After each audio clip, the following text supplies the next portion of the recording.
In the case of El Paso, it is the largest anti-Latino attack this country has ever seen.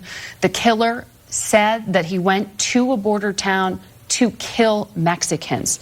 Given this particular context, can you understand the sensitivity to language used by the president when he refers to migrants as invading this country? Well, first of all, my heart breaks, as everybody's does, when you see what happened. There's no place for it, whether it's somebody that's racist, that hates a certain ethnic group. There's no place for those kind of attacks and attacking people based on their ethnicity. But to try to assign blame to somebody else, I think, is a very slippery slope. Because the president's no more responsible for that shooting as your next guest, Bernie Sanders, is for my shooting. And he's not, by the way, responsible. The shooter is responsible. What we need to do is find out those people that have slipped through the cracks, and we've seen it in shooting after shooting, Sutherland Springs, Charleston, even in Dayton. He had a hit list and a rape list, and yet none of that was in the system. Let's make sure these background check systems work properly and are rooting out the people that shouldn't be able to legally purchase a gun, but currently are because the system hasn't worked. So you have not advised the president to reconsider some of his words that many in the Hispanic community consider inflammatory? Well, first of all, the president was very clear just the other day that there's no place for this. He spoke out against racism.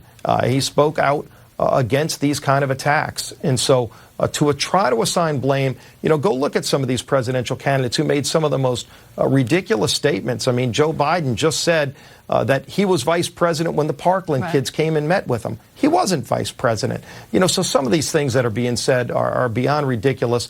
I know they're running for president and they might not like Donald Trump's views, but stop this ridiculous assessment of blame to somebody other than the person who's responsible. And again, you talk to other people who were motivators. Look at the Dayton shooter and what his motivations were. Is anybody asking about that? Anybody from the left who he was inspired by? There's no place for it. The shooter's responsible. Let's try to identify these shooters in a better way, which right now we're working on doing. Let's put more emphasis there.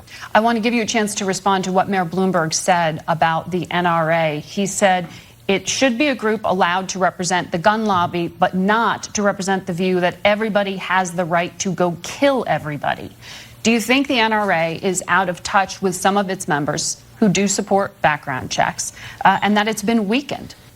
Well, first of all, the NRA has millions of supporters and people that are actual members, just like any other group that can advocate for an issue. They're advocating for something that's in the United States Constitution, the Second Amendment. But let's look at some of the things that Michael Bloomberg has talked about. He says he wants a better background check system, yet every single person that he defeated last year, that he spent over about $100 million of his money to defeat, voted to fix the background check system last year. So what's his real motivation? I mean, he literally spent about $100 million of his money for members of Congress who voted yes to fix the background system and close the background check system and close these loopholes. So again, I mean, I'm sure he says certain things, but what is his real motivation when he spent that much money to defeat people who voted to fix the system? And by the way, Margaret, name one single bill that Nancy Pelosi put on Barack Obama's desk when they had the House, Senate, and the White House to address any of these issues. There was not one bill she put on his desk. We've put a bill on Donald Trump's desk last year to fix the NICS system, the background check system, and he signed it into law and is actually working to make it address those loopholes, the people that fell through the cracks, and he banned bump stocks, which were used in the Las Vegas shooting. Those, by the way, were legalized when Barack Obama was president. Donald Trump's the one who said this shouldn't happen. He banned bump stocks, and they're not legal anymore.